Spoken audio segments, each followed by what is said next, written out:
काश आपने अपने बेटे को कुछ सिखाया होता। मधुमती की आंखें मानो बाहर ही निकल आने वाली थी। शीला के नए रूप को देखकर उसके होश ही उड़ गए। कल ही उसने शीला को अपने डांस क्लास वाली नौटंकी बंद करने को कहा था। मधुमती ने अपने बेटे अजय को भी अपनी बीवी को समझाने को कहा था। शीला अगर इस नौटंकी में ही लगी रही तो घर को कौन संभालेगा। मधुमती को लग रहा था कि शीला यह सब अपनी जिम्मेदारियों से बचने के लिए कर रही है। मधुमती फिर से सोच में पड़ गई। मधुमती ने ठान ली, आज जब शीला अपनी नौटंकी करके वापस आएगी तो वह उसे आर या पार सोचने को कह देगी। मधुमती ने गुस्से में सोचा, अब बहुत हो गई उसकी मनमानी। अब मैं उसकी बदतमीजी और मनमानी और नहीं सहने वाली। हमारा जमाना होता तो सास अभी तक घर से बाहर निकाल चुकी होती। और यह आजकल की लड़कियां, इन्हें न बड़ों का लिहाज है न रिश्तों का। बस टाइट टाइट कपड़े पहने और निकल गई। न किसी को पूछते हैं न कुछ बताते हैं। बस इनको फ्रीडम चाहिए। आने दो आज शीला को। शाम को जब शीला घर पर लौटी तो मधुमती गुस्से से आग बबूला होकर उसे घूरने लगी। शीला ने उस गुस्से को नजरअंदाज करते हुए मुस्कुराकर पूछा, माँ जी आपकी तबीयत तो ठीक है। मुझे पता है आपने चाय नहीं पी होगी। मैं हम दोनों के लिए अभी चाय बनाती हूँ। बस कपड़े बदल लूँ। शीला की सास मधुमती उसे एक खरीदी हुई गुलाम की तरह समझती थी, लेकिन शीला अपने संस्कारों के कारण हमेशा उनकी इज्जत रखती थी। अजय भी शीला को सपोर्ट करता था, बस अपनी माँ के खिलाफ नहीं बोलता था, लेकिन शीला को समझता भी था। उसकी चुप्पी शीला को परेशान करती थी, लेकिन उसका प्यार और उसका बढ़ावा शीला को धैर्य भी देता था। इसी वजह से शीला कभी भी अपनी सास से गुस्सा नहीं रहती थी और जितना बन सके उन्हें खुश रखने की कोशिश करती थी। अजय भी ऑफिस से आ चुका था। शीला ने कपड़े बदले और अपनी सास अजय दोनों को चाय दिया। शीला की सास मधुमती गुस्से से घूर घूर कर उसे देखते हुए चाय पीने लगी। वह सुनाना तो बहुत कुछ चाहती थी, लेकिन अजय के सामने ज्यादा बोलती तो उन्होंने जो अजय के सामने अपनी छवि बनाई हुई थी वह टूट जाएगी। बस यही सोचकर चुप थी। अजय को किसी काम से शाम को बाहर जाना पड़ गया। मधुमती ने सोच लिया कि वह इस समय का फायदा उठाएगी और शीला को उसकी जगह दिखाएगी। जैसे ही अजय ने अपने पांव घर के बाहर रखे, मधुमती किचन में गई और गुस्से से शीला से कहा, शीला अगर तुमने अपनी यह नौटंकी कल के कल बंद नहीं की तो मुझसे बुरा कोई नहीं होगा। मैं पिछले कई दिनों से तुम्हें समझा रही हूँ कि यह डांस वांस हमारे खानदान की लड़कियां नहीं करती, पर तुम्हें तो अकल ही नहीं है। कितनी टाइट पैंट पहनी हुई है और इतनी सी शर्ट पहनी है। आगे और पीछे दोनों से बहुत ही अभद्र लग रही हो। न तुम्हें घर संभालने की चिंता है और न ही अपने पति और बच्चे को संभालने की। अजय इतना ज़्यादा कमाता है, उसके बाद भी तुम्हें यह नौटंकी करनी है। तुमने अपना वजन देखा है, कितनी मोटी हो गई हो। तुम यह सब इसलिए कर रही हो ना कि मैं तंग आकर कहीं चली जाऊं, लेकिन मैं अपने बेटे और पोते को तुम्हारे हाथ छोड़कर जाने वाली नहीं।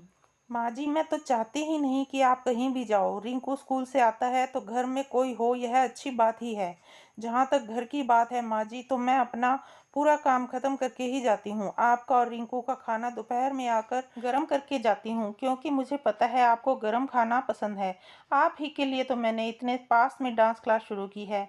मेरा वेट कम हो जाए इसीलिए तो मैंने यह क्लासेस शुरू की है। धीरे धीरे मेरा शरीर ठीक हो जाएगा, आप चिंता ना करें। शीला को अपने तीखे सवालों का जवाब इतने आराम से देते हुए मधुमती गुस्से से लाल हो गई।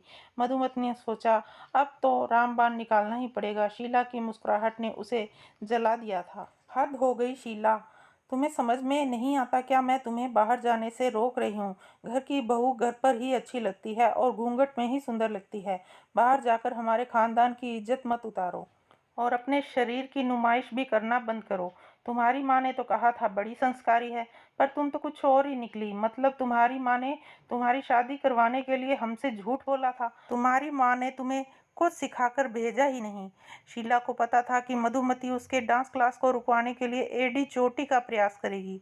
शादी के शुरुआती दिनों में शीला को गुस्सा दिलाने के लिए मधुमती हमेशा उसकी माँ को बीच में ले आती थी, लेकिन शीला ने भी अब ईंट का जवाब मुस्कुराते हुए पत्थर से देना सीख लिया था। मधुमती शीला को करछी घुमाने से लेकर झाड़ू पकड़ने तक ताना मारती थी। वह कितना भी अच्छा खाना क्यों ना बना ले, मधुमती संतुष्ट नहीं होती थी। मधुमती शीला को कभी भी अपनी मर्जी से कुछ भी करने नहीं देती थी। शीला को बासी या पुरानी रोटी भी खानी पड़ी थी। नाजों से पली शीला ने सब कुछ सह लिया था और धीरे धीरे सोच लिया था कि वह इतनी आसानी से मधुमती को जीतने नहीं देगी। शीला ने मुस्कुरा कर कहा, मैं हमेशा सोचती हूँ माँ जी कि आपसे यह बात कहूँ, पर कह नहीं पाई, लेकिन आज कह ही देती हूँ, क्योंकि मैंने और देर की तो बहुत देर हो जाएगी।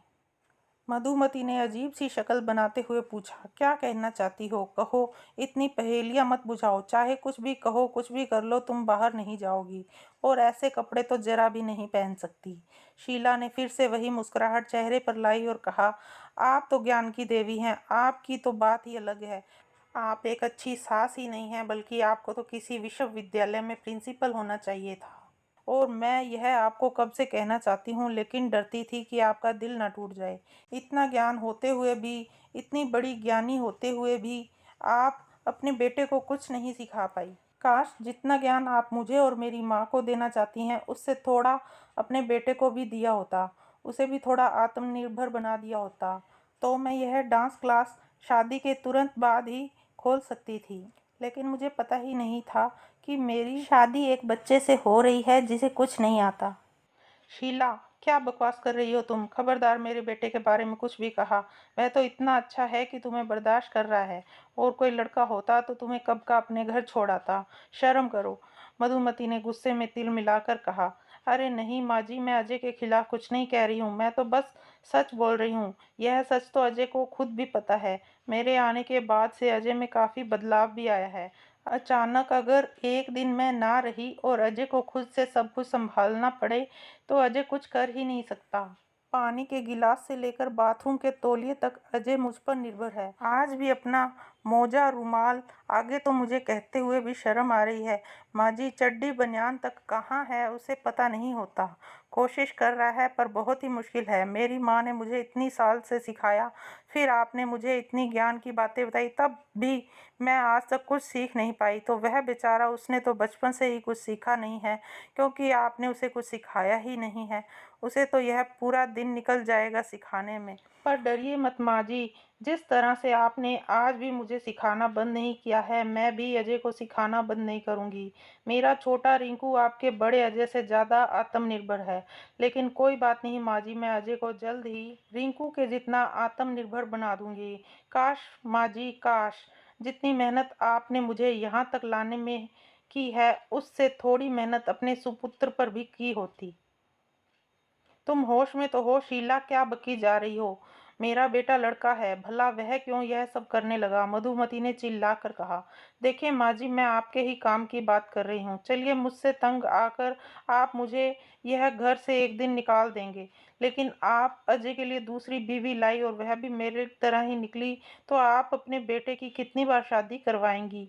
इससे तो अच्छा यही होगा कि आपका बेटा ही आत्मनिर्भर बन जाए। आपको तो खुशी मनानी चाहिए माँ जी कि इतना सब कुछ हो जाने के बाद भी मैंने आपको और अजय को नहीं छोड़ा। मेरी डांस क्लास में ही बातें सुनी मैंने। आजकल बीवियों को छोड़ने पर पतियों को बहुत पैसे देने पड़ते हैं। मैं यहाँ से निकली तो आप तो कंगाल ही हो जाएंगे। काश माँ जी, इतना दिमाग लगाने की बजाय आप मुझे दिल से अपना लेती। मधुमती शीला को फिर से जवाब देना चाहती थी, लेकिन जुर्माने की बात सुनकर वह डर गई। एक बार फिर शीला ने बड़े ही आराम से मधुमती की बोलती बंद कर दी। यह सब सुनकर उसने दरवाजे की ओर देखा। अजय वहां खड़ा था। मधुमती को लगा अजय आकर शीला को खरी खोटी सुनाएगा, पर उसने तो बाजी ही पलट दी। देखो शीला, मैं कोशिश तो कर रहा हूँ ना। मैंने वादा किया है ना तुमसे कि जल्द ही मैं भी रिंकू की तरह आत्मनिर्भर हो जाऊंगा। मैं क्या करूं शीला, बचपन से लेकर आज तक मेरा सारा काम माँ ने ही किया है। मुझे तो कुछ करना ही नहीं पड़ता था। एक बार तो मेरा पेट खराब हुआ, तब भी माँ कह रही थी, हे भगवान, को ऐसा कोई चमत्कार कर दो जिससे कि मेरे बेटे की बजाय मैं बार बार बाथरूम जाऊं और उसे उठकर ना जाना पड़े। अब तुम ही बताओ, ऐसे नालायक बच्चे को सुधरने में समय तो लगेगा। मधुमती मन ही मन सोचने लगी, कैसा नालायक को पैदा किया है, यह तो मेरा ही नाम डुबो रहा है। शीला ने बहुत ही मुश्किल से अपनी हंसी पर काबू किया और कहा, डरो मत अजय, मैं कहीं नहीं जा रही, मैं अपना वादा नहीं तोड़ूंगी। अजय ने मधुमती की ओर देखा और कहा, काश आपने मुझे कुछ सिखाया होता माँ, तो आज मुझे शीला के आगे इस तरह गिड़गिड़ाना नहीं पड़ता। मैं भी सर उठाकर उससे कहता, जाना है तो जाओ, मैं अपने काम खुद कर लूँगा। आज मैं आपकी वजह से शर्मिंदा हो गया माँ, काश आपने मुझे कुछ सिखाया होता। शीला घर का और बाहर का दोनों काम संभाल लेती है और मैं तो शीला के बिना खुद को ही नहीं संभाल पाता। काश मैं भी इतना आत्मनिर्भर होता। अब मधुमती की सारी उम्मीदें टूट चुकी थी। शर्मिंदा होकर शीला की ओर देखने लगी। अगर सारी बातें खत्म हो गई हो और आपकी सारी परेशानियां दूर हो गई हो तो मैं आपके लिए गरम गरम रोटियां लाती हूँ माँ जी, कहकर शीला किचन की ओर चली गई। अजय भी उसके पीछे पीछे चला गया। अजय ने शीला के कंधे पर हाथ रखकर पूछा, प्यारी बीवी जी, कैसी थी मेरी एक्टिंग? वैसे सच तो है शीला, तुमने मुझे बदला है और बहुत सही बदला है। काश तुम जो शिक्षा हमारे बेटे को दे रही हो मेरी माँ भी मुझे देती। काश हमारा समाज यह समझ पाता कि लड़के और लड़की का हर काम में आत्मनिर्भर होना कितना जरूरी है। अगर लड़का और लड़की कंधे से कंधा मिलाकर और सारे काम बांटकर बराबरी से आगे चले तो यह दुनिया कितनी तरक्की कर लेगी। शीला ने मुस्कुराकर कहा, फिक्र मत करो अजय, शुरुआत हो चुकी है। हम काश के आगे बढ़ चुके हैं, अब यह दिन भी जरूर आएगा। दोस्तों, उम्मीद करते हैं आपको यह कहानी ज़रूर पसंद आई होगी। अगर कहानी पसंद आए तो इस वीडियो को लाइक करिएगा और अपने दोस्तों के साथ शेयर ज़रूर करिएगा। चैनल पर नए हैं तो चैनल को सब्सक्राइब करिएगा ताकि आगे भी आप हमारी नई नई कहानियों का आनंद उठा सकें। धन्यवाद।